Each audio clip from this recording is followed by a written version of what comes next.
In today's video tutorial, I'm gonna walk you through how to make products sold out on Shopify. So make sure to watch the full tutorial until the end of the video, and don't forget to like and subscribe.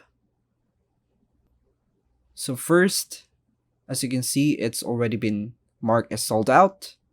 What we need to do is go back to the Shopify editing, the dashboard, then go to online store. Once there, go to the theme section, and then tap on the three dots and edit default.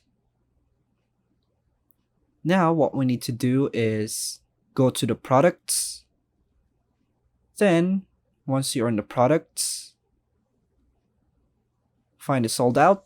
Here we must change whatever words that we want to. For example, out of stock, then hit save. Now what we need to do is refresh this one. As you can see, it's already marked as out of stock. And that's all for now, folks. Thanks for watching.